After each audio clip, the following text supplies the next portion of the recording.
nanti di program kesayangan Anda, apalagi kalau bukan keberitahuan apa.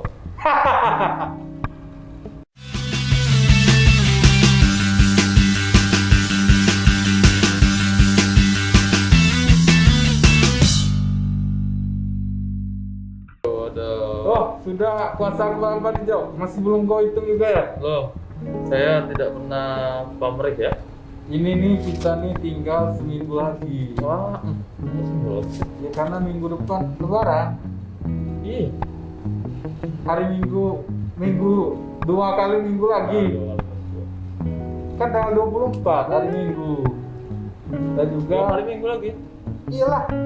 Ini kan hari Rabu. Besok Minggu. Minggunya lagi kita Lebaran. Makanya minggu ini kita harus menuntut THR kita. Oke? Oke. Segmen awalnya berita dari mana, Om? Belum dibuka awalnya radionya. Tolong segera. Aduh, ini undangan gubernur. Sama ya, loading. Ya, kali ini kita masuk ke Bangku Merangin. Ini ada berita Dari mengenai ada yang melanggar jam malam. Jadi di Bangku Merangin itu ada jam malamnya itu. Coba jelaskan, jam berapa? jam malam itu dari jam 6 sore ya. Oh, bukan jam 5 ya.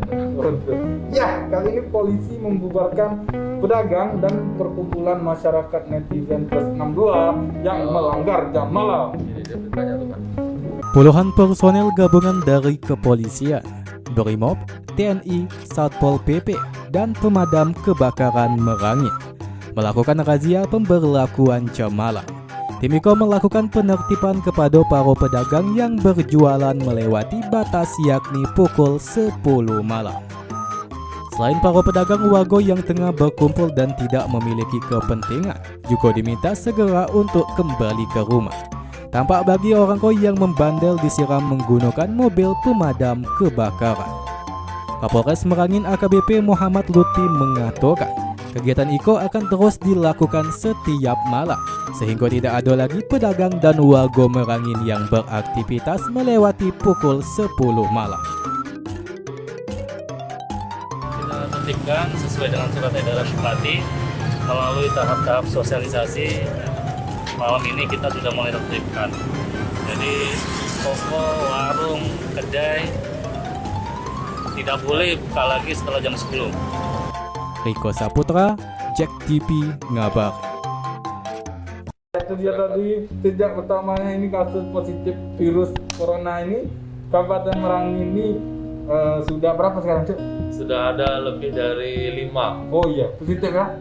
Kalau kasusnya banyak ya, kasusnya banyak. Begitu itu diakibatkan Kabupaten Merangin menjadi kawasan yang sudah banyak sekali positifnya ya, kasus positif. Jadi kebijakan dari pemerintah daerah ya untuk melakukan jam malam. ya. Ini salah satu bentuk memutus rantai COVID-19. Jadi Tapi- masyarakat juga harus Ya. mengerti. Tapi orang kayaknya kurang takut tuh sama ini jam malam karena masih dilanggar juga. Iya. Coba Kemudian, sarannya itu coba diganti, biasanya semprot air kan.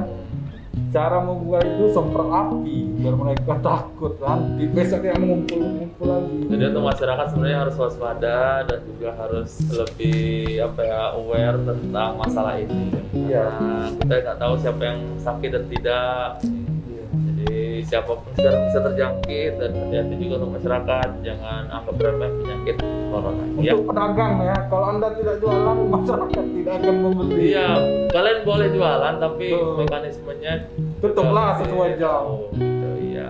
Iya. Oke, tinggalkan berita tadi, lanjut berita kedua Om. Lanjut kita ke Banda Aceh. Jauh coy. Waduh, Batang Asam nih. Mana dia? Tanjung Jabung Barat. Tanjung Jabung Barat itu daerahku. Ya, jadi ini ada 2 orang pria yang membawa 500 gram sabu. Oh, luar biasa ya. Ini penangkapan dilakukan oleh kepolisian daerah setempat.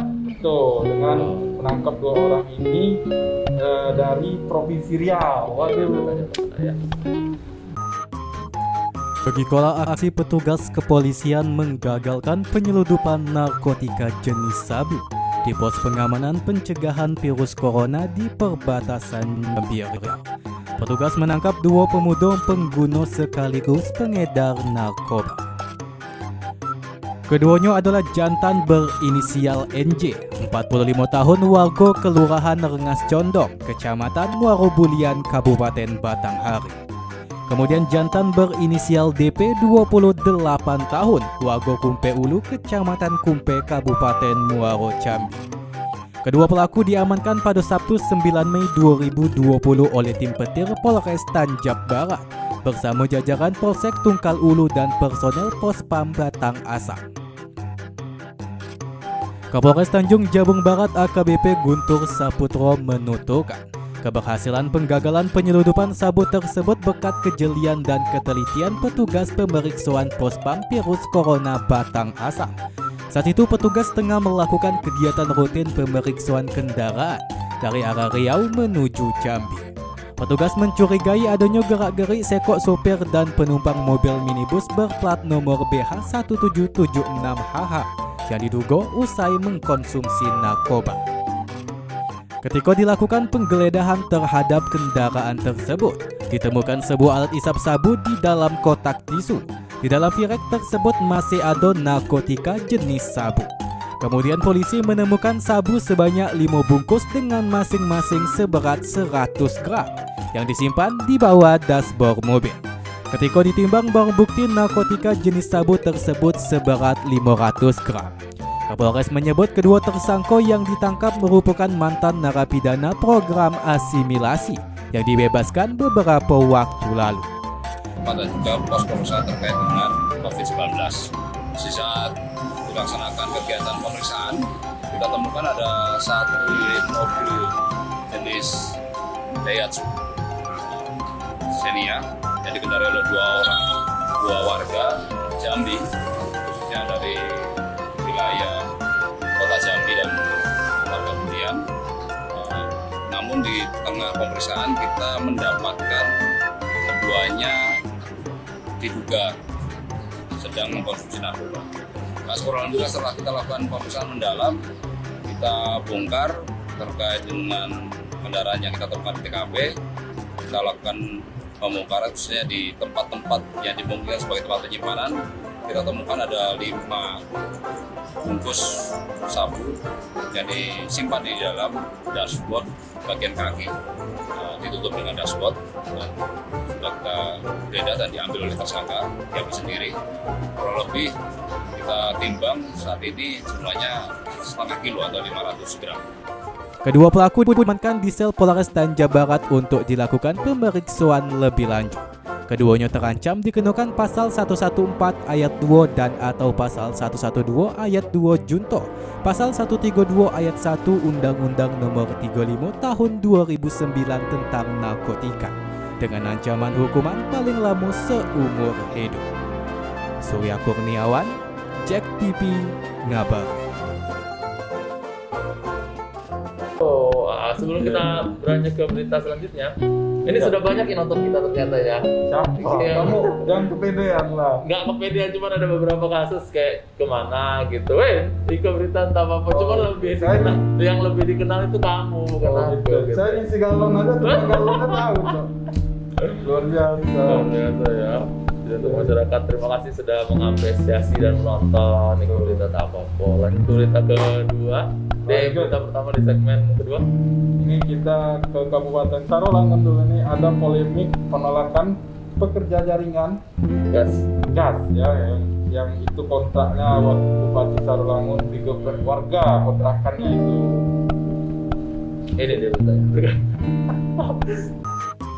Kontrakan milik Wakil Bupati Sarolangun Hilalatil Badri yang berada di Desa Bukit, Kecamatan Pelawan, Kabupaten Sarolangun digerebek warga dan tim gugus Sarolangun. Penggerebekan dilakukan karena kontrakan ini menampung pekerja tambahan proyek jaringan gas asal Pulau Jawa berjumlah 73 orang. Sebelumnya ada 110 pekerja jaringan gas asal Pulau Jawa yang sudah masuk Sarolangun.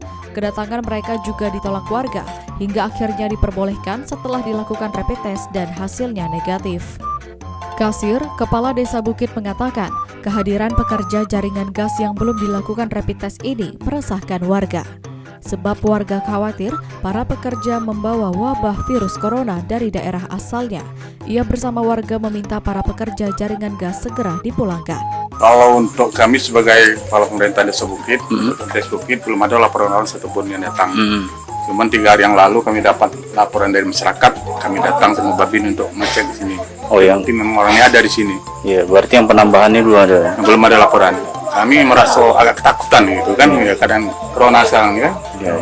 Harapan kami ya kalau bisa orang ini pulangkan.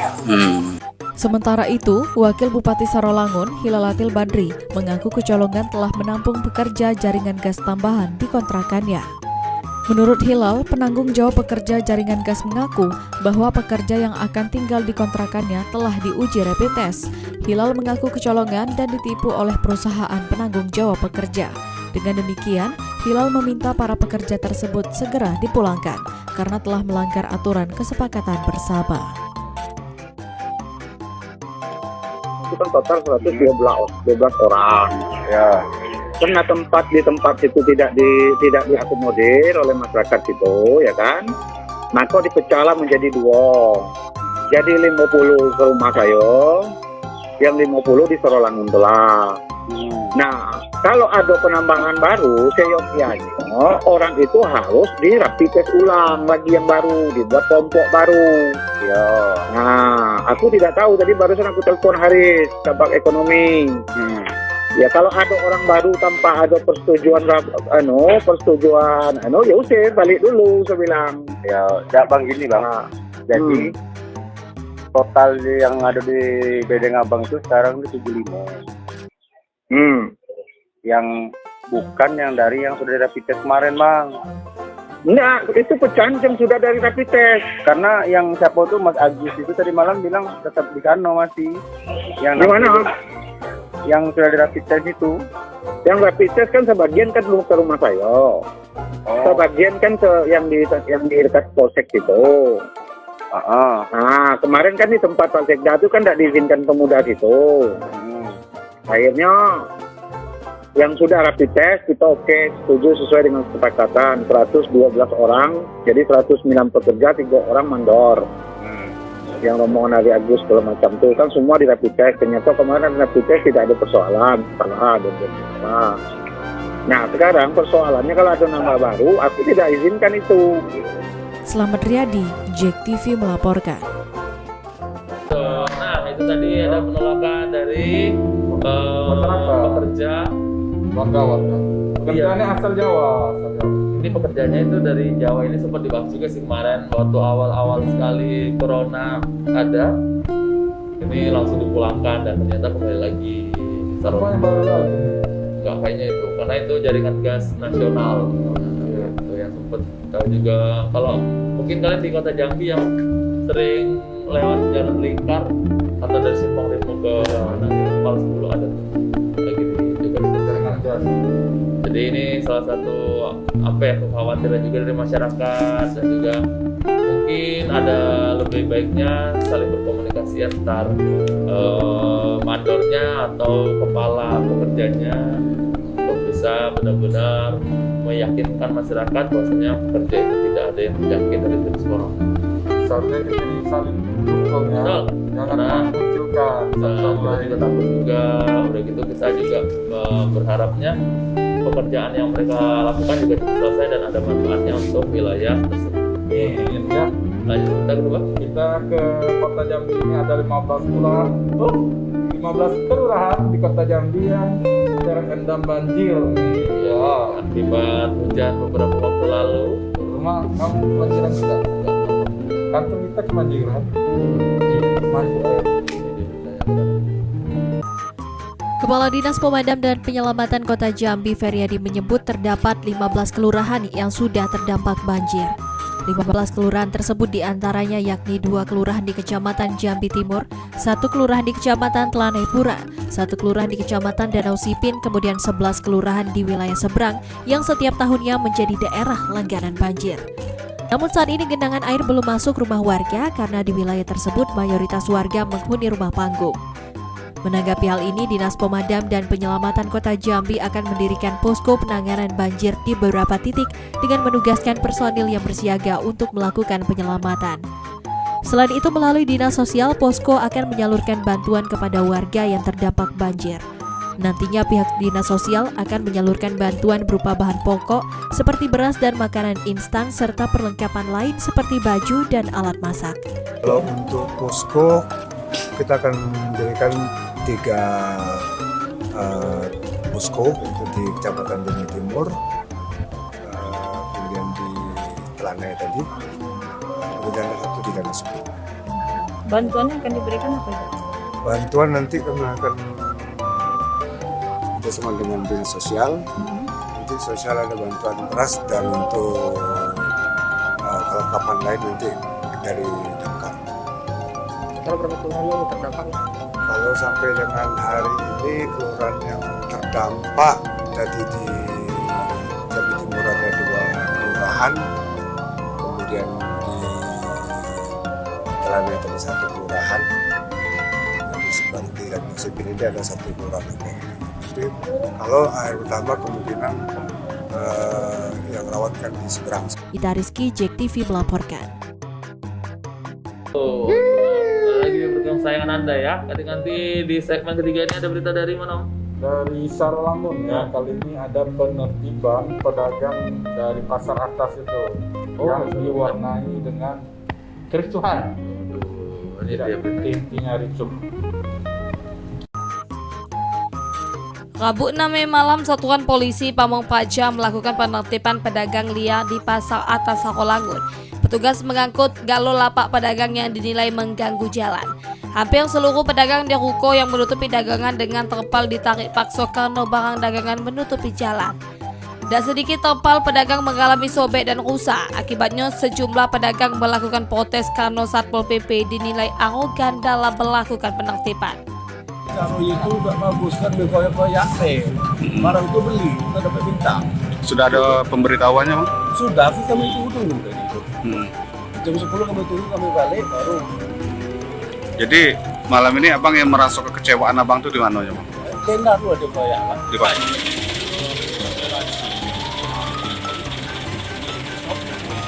Manusia, Pak. Untuk pemberitahuan sudah ada sebelumnya? Memang hari apa tuh ada, cuma ketua punya turun tadi memang apa itu punya barang itu banyak di depan. Menanggapi hal tersebut, Asisten Bidang Pemerintah Sarolangun Arif Ampera menyebutkan, keributan dan penolakan pemilik toko dinilai karena tidak mengerti aturan. Karena imbauan dan peringatan untuk tidak berjualan hingga ke badan jalan juga sudah diberikan. Jadi kita ada sedikit ketegangan, ya mungkin ini yang baru-baru. Jadi pedagang-pedagang yang baru menempati kios, sebenarnya kios-kios yang ada itu tidak kita izinkan untuk membuat kerangkeng yang ada itu. Jadi mungkin besok kita tertibkan kembali. Itu kalaupun ada kerangkeng batas pagar itu tidak boleh ada penutup. Nah kalau ada penutup di atas ditutup, di samping ditutup bawah, sama menambah ruko. Selamat Riyadi, JEK TV, ngabari. Ini mungkin kurangnya komunikasi kan?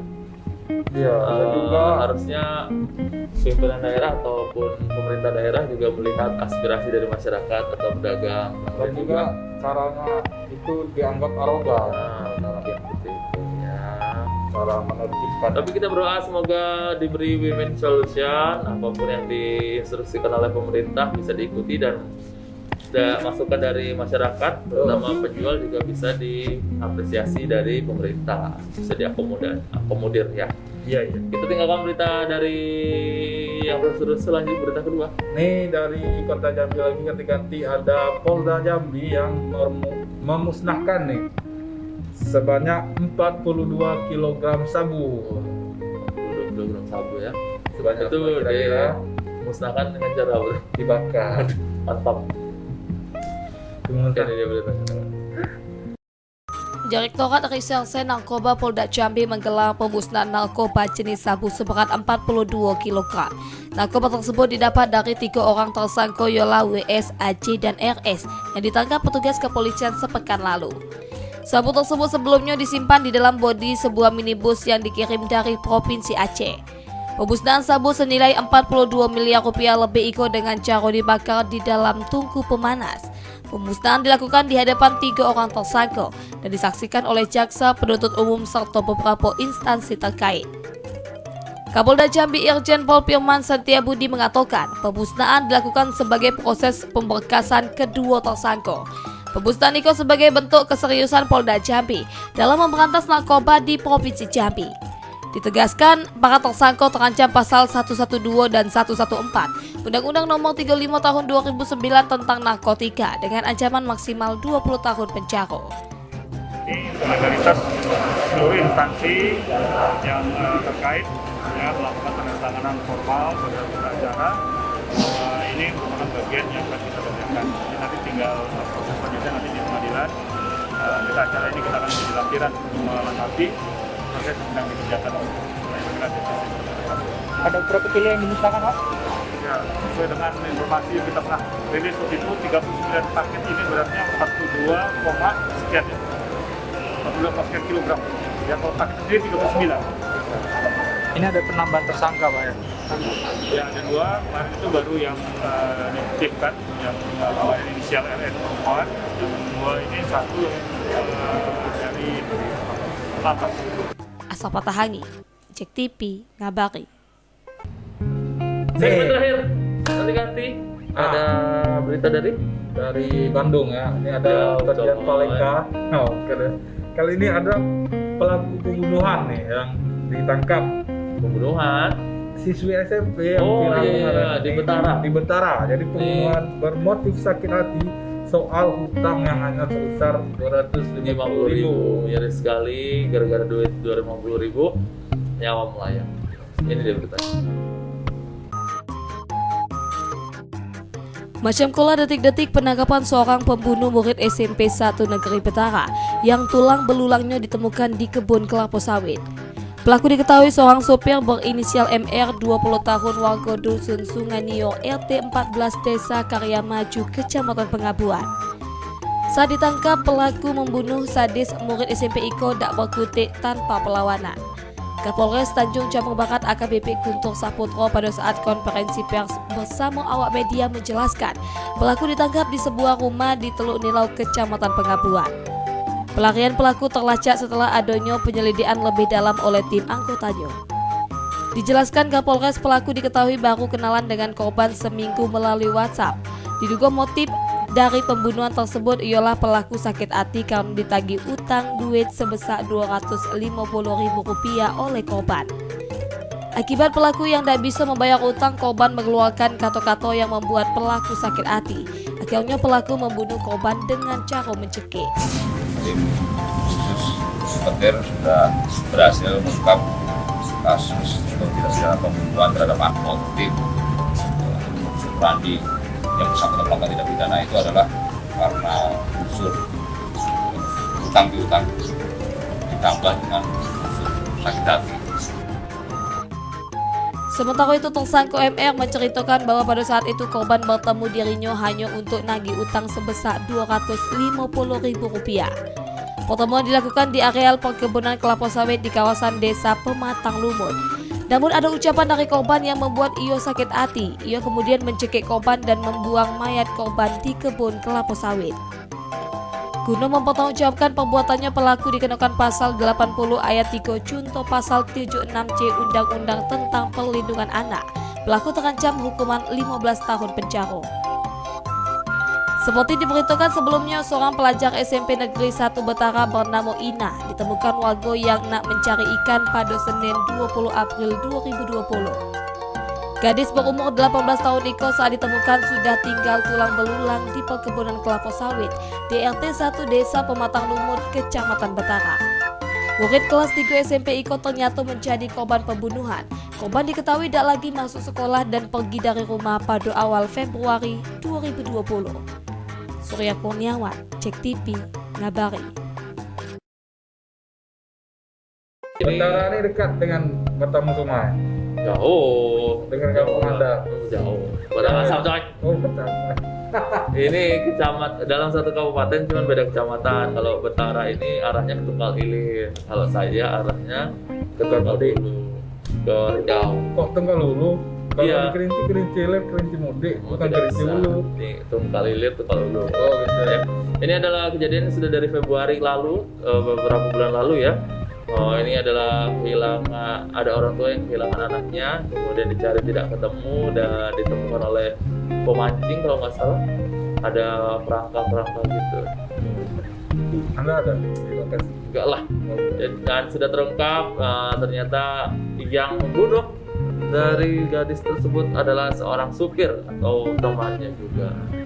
Jadi dia berhutang. Motifnya gara-gara hutang 250.000. Tapi miris sekali gara-gara duit 250.000 malah dibunuh.